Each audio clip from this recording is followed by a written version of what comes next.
Good morning বন্ধুরা, back to my channel মানসী ব্লগে সবাইকে স্বাগত থাকলো। তো তোমরা সবাই কেমন আছো? নিশ্চয়ই ভালো আছো, আমরাও সবাই ভালো আছি। আর কি বলো তো বন্ধুরা, নিজের যখন সংসারের দায়িত্বটা একার উপরে থাকে না, চারিদিকেই দৌড়াতে হয়। মানে কারোর উপরে নির্ভরশীল হয়ে থাকতে যে হ্যাঁ ও ঘরে লোক আছে বাবু করে দিচ্ছে, সেই রকম নয়। নিজের কাজটা সবটা নিজেকেই করতে হয়। আর কি বলো তো বন্ধুরা, হাজব্যান্ড যখন ফৌজি হয় সব দিক দিয়ে ওকে তো আশা করলে সম্ভব হয় না, ওর ডিউটিটাও দেখতে হয়। তো এতদিন বাড়ি আসেনি, 7 মাস বাড়ি আসেনি। তো আসার কথা চলছে, মানে সেই দিনটাকে তাকিয়ে বসে আছি যে কবে আসবে। চায়ের নেশাটা ছিল না, জানো তো বন্ধুরা। এই যে শাশুড়ি হাজব্যান্ড বাড়ির অন্যান্য ওদের যা চা যে করে দিত, একটু বেশি হলো হাজব্যান্ড বলবে একটু খেয়ে নাও। ওই যে খেতে খেতে একটু এমন নেশায় পরিণত হয়ে গেছে, চাটা না খেলে মনে হয় কিছুই খাইনি একটা। ওই জন্য চাটা আমাকে সকালবেলা খেতেই হয়। বাবু স্কুলে চলে গেছে, স্কুল থেকে এলে এক জায়গায় যাব বললাম না, ওইখানে যাব। ও একটু স্কুলে পাঠিয়ে দিয়েছি, কেন আমি বললাম না একটু স্কুল থেকে ঘুরে আয়, স্কুল থেকে ঘুরে আসার পরে যাব। তো এই টাইমটা আমার সংসারের যে কাজগুলো ওগুলো আমি করে নিচ্ছি। আসলে কি বলতো বন্ধুরা, এই যে আমরা যাব, বাড়িতে থাকবো না, এই যে বেডশিটটা বিছানাটা থাকলো গুছিয়ে দিয়ে যাব, তবু এলে এই বেডশিটে ঘুমানো হবে না, বেডশিটটা চেঞ্জ করে দেবো। ওই জন্য আর পাল্টে রেখে দেবো না আর কি, এরকম থাক।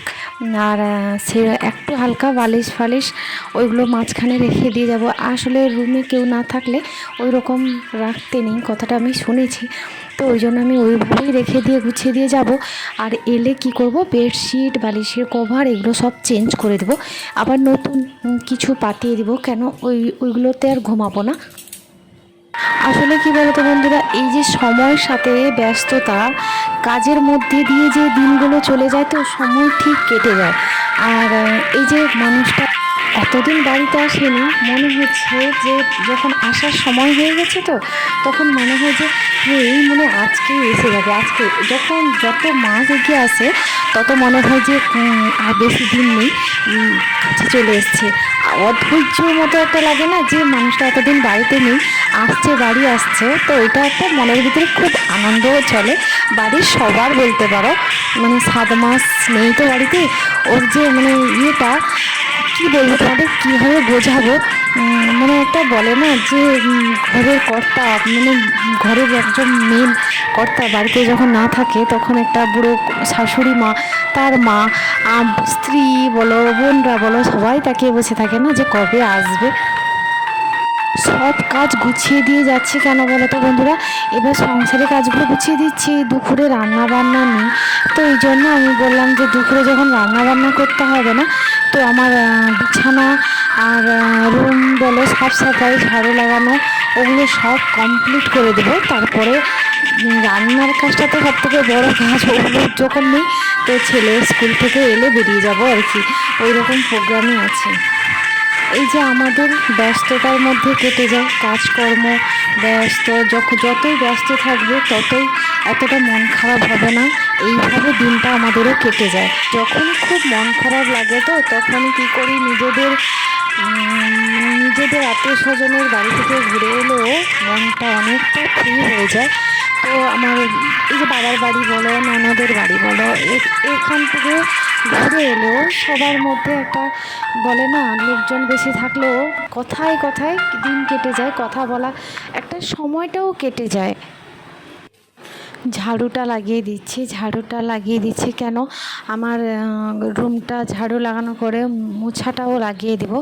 ও গোপাল আছে না, আমার গোপালকে পুজো করে আমার সাথে গোপালকে নিয়ে যাই, যেখানে যাই আমরা গোপালকে সাথে নিয়ে যাই।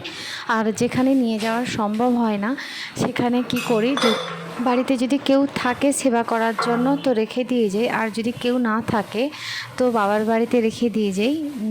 এই রকম করে করি কেন, মানে হয়তো অনেক জায়গা আছে না যে নিয়ে যাওয়া সম্ভব হয় না, ওই জন্য ওখানে নিয়ে যায় না। বাড়িতে যদি কেউ থাকে সেবা করার জন্য তো বাড়িতেই রেখে দিয়ে যাই। ওই রান্নাঘরটাও পরিষ্কার করে দিয়ে যাই, কেন দুপুরে রান্না বান্না হবে না, এবার রাত্রে আসতেও পারি নাও আসতে পারি, ঠিক নেই। তো এই জন্য রান্নাঘরটা মুছে পরিষ্কার করে, গ্যাস টেবিলও পরিষ্কার করে, সব কিছু পরিষ্কার পরিচ্ছন্ন করে রেখে দিয়েই যাব। আর বাসনও অনেক পড়ে আছে, মানে রাত্রের বাসনটাও ছিল। আর সকালবেলা ব্রেকফাস্টে টিফিন বানিয়েছিলাম, বাবু স্কুলে নিয়ে গেছিলো, তো ওগুলো অনেক বাসন হয়ে গেছে, চা খাওয়ার বাসনটাও হয়ে গেছে। এই নিয়ে মানে গ্যাসের কাছে যে বেসিনে পুরো ভর্তি হয়ে গেছে। আর একটা একটা করে বাসন মেজে পরিষ্কার করে ধুয়ে রেখে দিয়ে যাব। এই যে গ্যাস চুলাটা দেখছো বন্ধুরা, এটা না চেঞ্জ করে দেওয়ার খুবই ইচ্ছা আছে। আমার হাজব্যান্ড এলে বলেছি যে চেঞ্জ করে দেবো বলে, তার মধ্যে তারপরে কি হয় দেখা যাক, আসুক। কেন ওই চুলাটা না অনেক দিন হয়ে গেল, 10-12 বছর হয়ে গেছে, আর একটু ডিস্টার্ব হচ্ছে দেখছি, ওই জন্য গ্যাসের ব্যাপার একটু রিস্ক নেওয়াটা উচিত নয়। ওইটা চেঞ্জ করে দেবো বলে চিন্তাধারা করেছি, তো আসুক, এলেই করব আর কি। যদি ভিডিওটা ভালো লেগে থাকে তাহলে একটা like, share, comment, subscribe please করো বন্ধুরা, আর আমার ব্লগটা দেখতে থাকো।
তো ধোয়া হয়ে গেছে, পরিষ্কার করে র্যাকে রেখে দিলাম।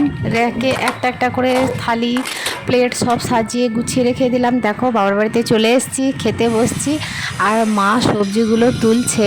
বাগানে প্রচুর সবজি হয়েছে, এই যে সবজি তুলছে মা, আর সবজি তোলা কমপ্লিট হয়ে গেছে। ঝিঙ্গে আরও তুলছে, ঝিঙ্গেটা তুলেছে, ভিন্ডি তুলছে, আর সবজিগুলো তোলা কমপ্লিট করে এগুলো মা আমার ব্যাগে ভরে দিচ্ছে, আমি যাতে সবজিগুলো নিয়ে আসি। তো এই জন্য সবজিগুলো দেখছে। শশাও হয়েছে অনেক, শশাতে না পোকা লেগে গেছে, ওই জন্য মা একটা একটা করে তুলে দেখছে কোথায় কি আর আছে, দেখছে, তুলে ভরে দিবে।